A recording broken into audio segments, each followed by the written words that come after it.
কতদিন থেকে আসো তুমি? তা এক আধ মাস থেকে আসি। এ, তোমার বাপ মা ভোট কিসের করে আর তোমার কি ভোট হয়েছে?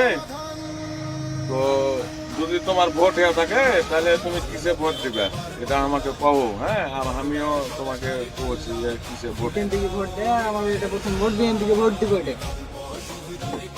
তো আমি তাহলে যে কেমন হয়ে গেল জি, তো আমি তো তোমার বিএমপি কে, আমরা তো বিএমপি করি, তো আমরা তো এবার বিএমপি কে ভোট দেবো না। তো মনে করছি যে আমরা এবার দাঁড়িপাল্লাতে ভোট দেবো, জামাতকে ভোট দেবো। তো তাহলে তো ভেজাল হয়ে গেল। তো তুমি দাঁড়িপাল্লাতে ভোট দিলে তোমার সমস্যা কি? আমার বাপ মা তো বিএনপিকে ভোট দেয়, তো ভোট কি কেন দেবো নাকি? বিএনপিকে দিলে ভালো হবে না, জামাতে দিলে ভালো হবে।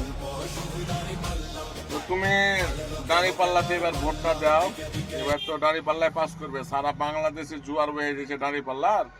দাঁড়িপাল্লাতে ভোটটা দাও, তোমার বাপ মাকে বুঝিয়ে কইবা, আমিও কবো, দেখা হইলে আমিও বলবো যে দাঁড়িপাল্লাতে ভোটটা দিতে বলবো। আমিও বলবো, দরকার হলে আমি তোমার বাড়ি যাবো, যা বলে আসবো, ঠিক আছে? আচ্ছা, আপনি যেন কইছেন যে দাড়িপাল্লাতে ভোট দেন, আচ্ছা আচ্ছা, অসুবিধা নেই, আমি বাপ মাকে বুঝিয়ে দাড়িপাল্লাতে ভোট দিতে। আর আপনি যে ওস্তাদ মানুষজন কইছেন, তো অসুবিধা নেই, আমি দাড়িপাল্লাতে ভোট দেবো, আপনি একটু বুঝিয়ে করবেন।